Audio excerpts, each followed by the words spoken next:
Footage shows Varane and Ten Hag making up in training, and Erik Ten Hag actually had an interview where the interviewer said that he liked the mess and crisis at United, and Ten Hag put him in his place. Ten Hag was asked about the lack of minutes of certain players like Amrabat and explained that, but there's also a lot of transfer news. In fact, a lot of transfer news.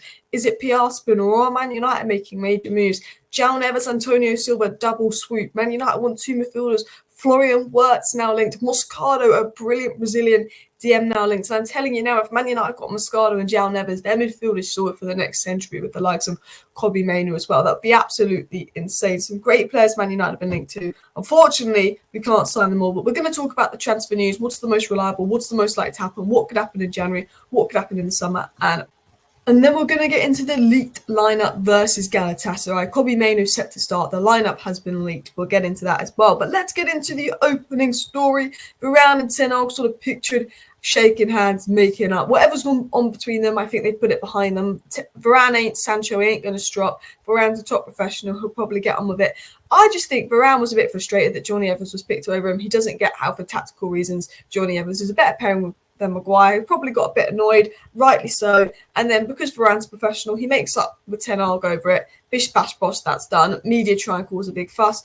Ten Hag's made it clear it's about partnerships at centre back. He sees Varane as a right centre back, Maguire's a right centre back. He sees the other players as a left centre back. It's about partnership. That's why I think if Martinez came back tomorrow, Varane would be playing a lot more. I think that's the situation with Varane and Ten Hag. I think the media have exaggerated it. Now, in terms of transfer news, we said that Manchester United have made an inquiry about Corinthians midfielder Gabriel Moscardo. Corinthians are requesting 30 million euros for a January move. Absolute baller, brilliant DM. If Man United sign him, I'll be very happy, but he's been heavily linked to Chelsea and PSG, so I can't see that happening. Another baller that I'd love Man United to sign is Florian Wirtz. Absolutely fantastic player, but he'll probably go to Bayern Munich because Bayern Munich's still all the great talent. But it was said by Jacob Steinberg yesterday that Manchester United want 4 signings in January. They're looking at a right-sided centre-back, a defensive midfielder, and number 8 and a striker. And the interesting thing that Jacob Steinberg said is that we're looking at 2 midfielders. And all of a sudden, we've been linked to Moscardo, we've been linked to Florian Wirtz, we've been linked to Joao Neves. We've obviously been linked to a lot of right centre-backs for ages. But it looks like Man United are really trying to revamp their midfield in the summer, which is something that needs to be done. So same with the defence, same with the strikers, same with the right winger. We've got quite a lot to do. But one of the names, and probably one of the best names United could sign, would be Benfica midfielder Joao Neves. It said United hope to sign at least 2 Benfica players in the summer, with Neves Antonio Silva. Silva remains the top target and is very likely to leave with his 100 million release clause, but Benfica are confident Neves could stay until 2025. Look, if Man United have the money for Antonio Silva and Joao Neves, do it. But Man United have only got the money for one or the other. Both of those players are going to be 70, 80 million pound players. I love Antonio Silva. He's my first choice centre-back, but it might have to be Todibo. I love Joao Neves, but we might have to go with Amadou Onana. We've got to be careful because I think we need 2 midfielders, 2 centre-backs, a right winger and a striker in summer. So we need to sell a lot of players to fund that. And I don't know if we're going to sell a lot of players. So we need to be careful with the money we spend. But Joao Neves would be unbelievable for United. Absolute player. Sell who we need. Bring in Joao Neves. Bring in Antonio Silva. I'd be happy. So I think out of all the players United are linked to, I think Joao Neves, Todibo, Antonio Silva, maybe Moscardo because it's quite cheap, Onana, they're definitely more likely. I don't think we'll be getting Wirtz, but I think he'd be the perfect successor to Bruno Fernandes. I see him going to Bayern, but as you can see, he's the only player in Europe's top 7 leagues averaging 3+ chances created a game, 3+ take-ons completed, and per 90 minutes. And I just think he's unbelievable. And I think he's a player that's always been good for a while. He's always been a wonderful kid for a while, but recently he's really kicked on. 20 years of age, 8.64 progressive passes per 90, which is the 93rd percentile. He's been absolutely unbelievable. I know that Liverpool are looking at him. Please don't go to Liverpool. I know that Bayern are looking at him. Look, it's a Bundesliga player that's good, that's threatening Bayern Munich. We all know what's going to happen with Florian Wirtz. Gabriel Moscardo would be another great option for United. This, 30 million price tag, this is a realistic option for United. And he has been linked to Chelsea, but Romano said it's not as close as you think. PSG are looking at the guy. But this guy's in the 90th plus percentile for defensive actions. Dual rate is 70th plus percentile. Progressive runs are 70 plus percentile. He's only just turned 18 years of age. And I saw a really good thread where he was described as Brazil's next number 6 for the next 15 years. He's sort of the South American answer to Declan Rice. He spoke about his ability to scan the area, to defend, to stop counterattacks, his ability on the ball, and how advanced he is for a kid that's just turned 18 years of age. And I think if United signed him and Mainoo and Joao Neves, oh my days, that midfield three of young players for the future could be absolutely insane if they hit their potential. For me, I'd love Moscardo, I'd love Joao Neves, I'd love Wirtz, I'd love Amadou Onana. There's a lot of players I would love. I think we are going to sign 2 midfielders. I think we want to sign 2 midfielders. That is what the reliable reports are saying. But the problem is Chelsea will sign everyone, PSG will sign everyone. It's about who we sell. It's about how slow we are. Maybe we'll sign a midfielder in January. Lots of reports saying that we're going to replace Amrabat in January. But I think we'll be signing a midfielder in the summer. Now, talking of Amrabat, talking of his lack of minutes, Ten Hag was sort of asked about certain players and their lack of minutes. And Ten Hag said this: you want to use players and believe in all the players and to give confidence to all the players, but we have to work on routines.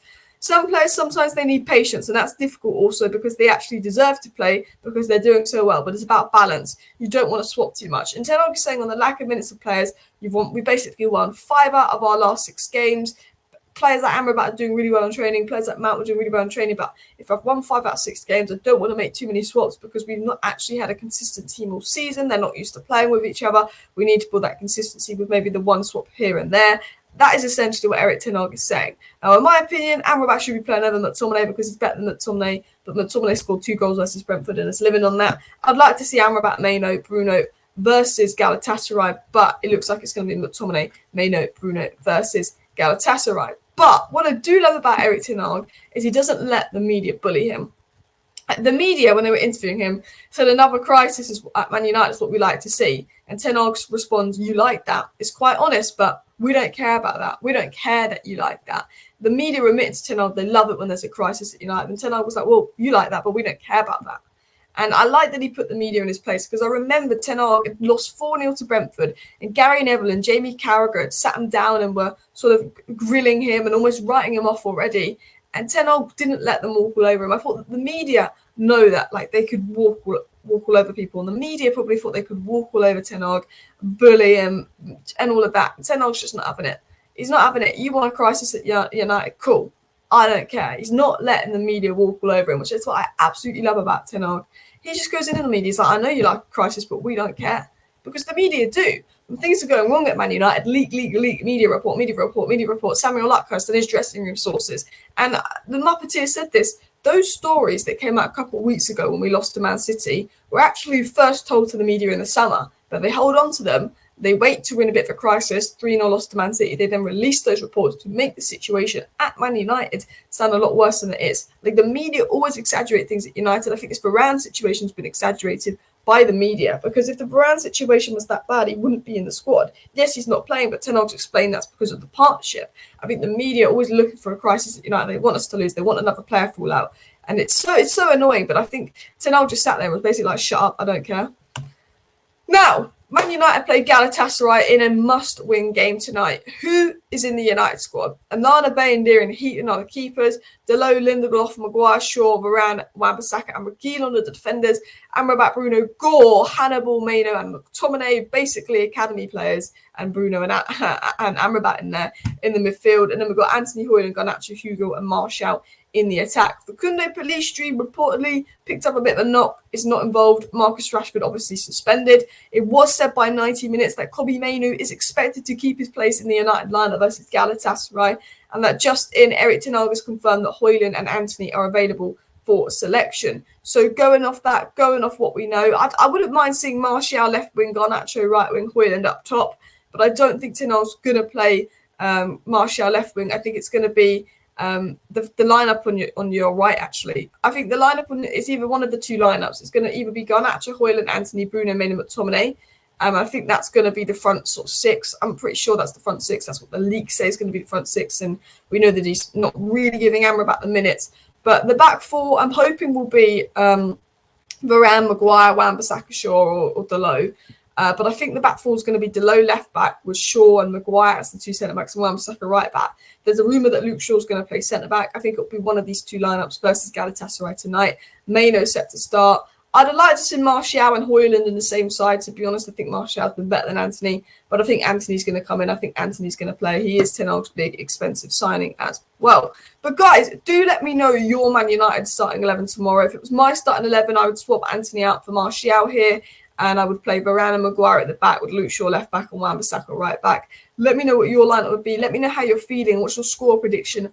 Are you confident ahead of the game? Because in all honesty, I'm not particularly confident, but this is going to be a big test of character. Have we got what it takes to win away versus Galatasaray? Really hard stadium to go to.